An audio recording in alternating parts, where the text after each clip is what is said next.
Mitzi, we're outside the Ateneo de Davao University. This along the gate along Rojas Street in Davao City. Behind me is where an explosion happened before 11 this evening.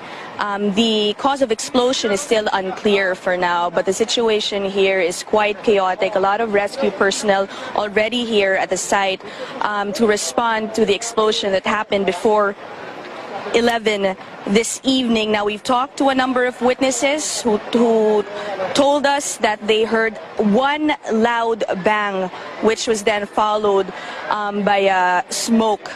We've not heard of anyone talk about any fire. We just all the witnesses we've spoken to have said that they've just heard one loud explosion followed by smoke.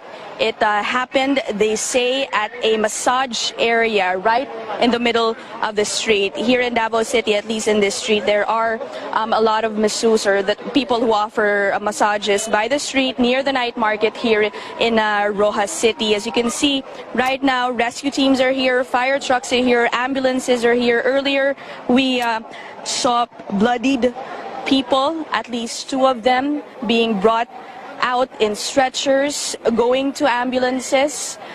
We also have seen a number of people in shock, some of them in tears over the trauma they say that they experienced. They were so scared, they say, after hearing the explosion. None of them really none, at least from those we've spoken to, know what exactly caused the explosion. And we've been trying to get or to speak to police officials here, investigators on the scene, and they all seem to be careful. They're still careful not to say anything yet, and they're still finding out the cause of the explosion.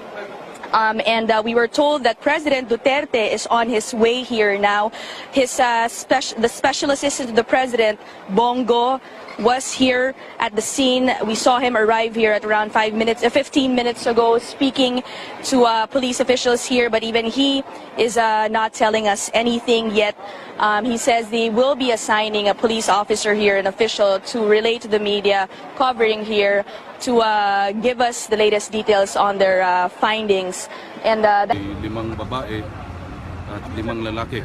Sa nakita ko lang, hindi ko rin ma-identify kung ano ba talaga. Pero 3 of them naka-uniform po na mga massage therapist, no? And hindi pa namin ma-identify kung ano talaga ang cause ng explosion. Pero initially, papunta ko dito, ang sinabi po is LPG. So we still, kailangan pa namin i-confirm yan. Wala pa rin sinasabi yung SOCO, pati bomb squad and the EOD. So hinihintay pa po namin. Di ba ma-confirm kung ilan talaga na yung casualty na nandito sa area? 10. Napulo, 5 kababae, 5 kalalaki. Sir, so ang wounded po, is LPG caused this fire? Initially po, ma'am, yung papunta ko dito, yun yung information na tanggap ko. So sa ngayon, hindi ko talaga masabi what caused the explosion. Kasi nagbabago-bago yung sinasabi sa loob. Pero galing tayo doon, nakita natin may mga debris na inano na, hello, pauwi na siya.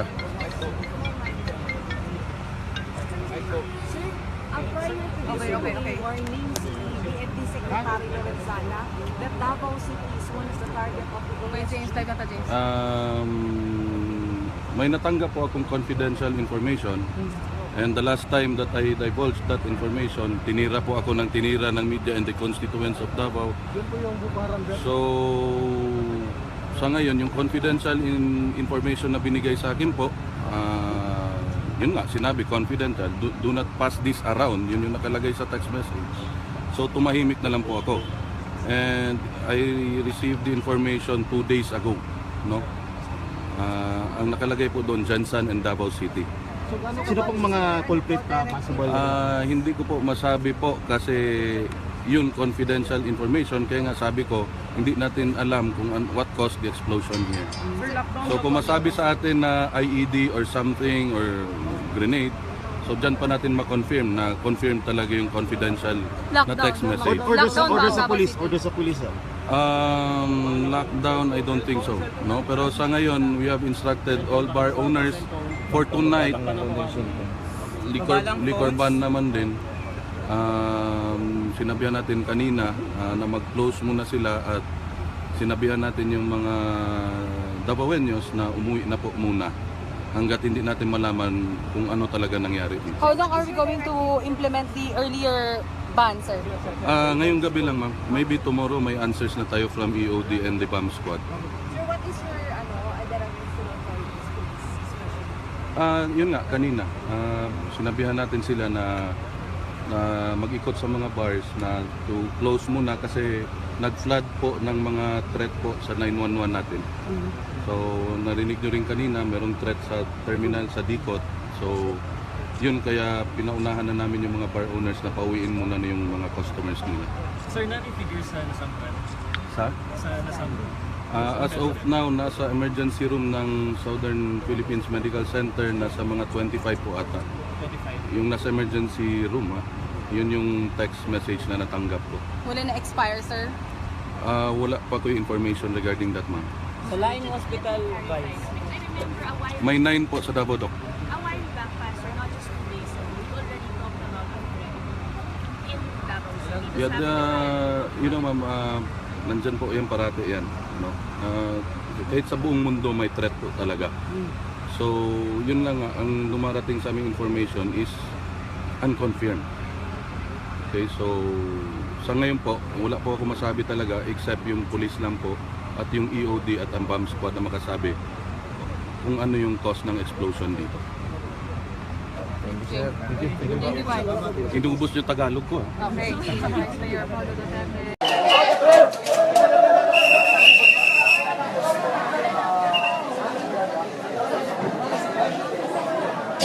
Nasa salon.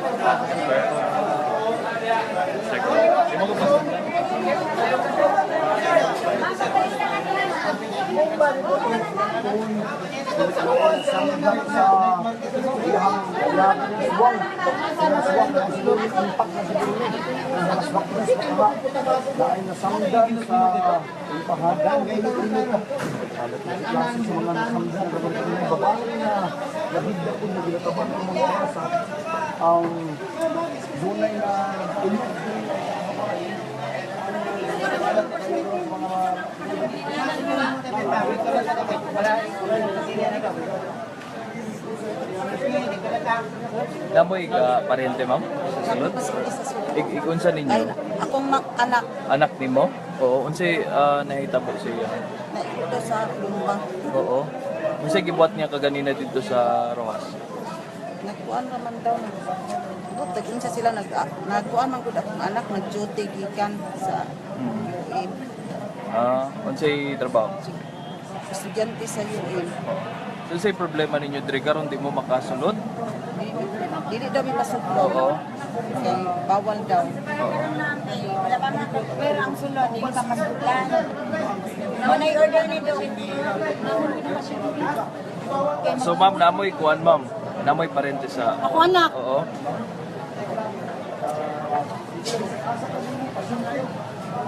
Kasi may lagi mag-ulan. Ay, tama. Advice sa doktor. Hindi na naman matulungan kung clear na ang sulod. Wala pang start na na. Wala pa lang yung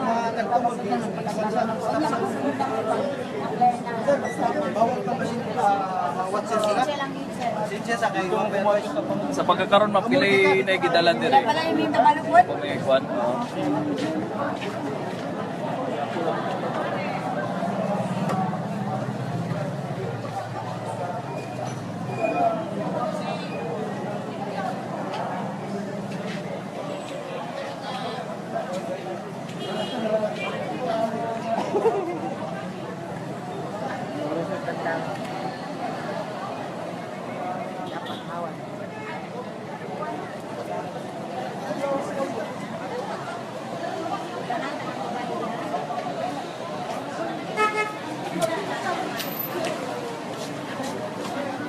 Naman sa name, ma'am?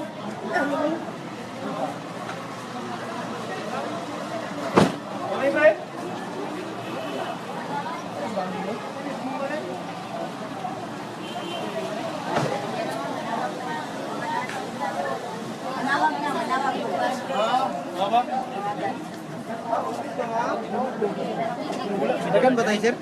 Wala pa info. May info dito?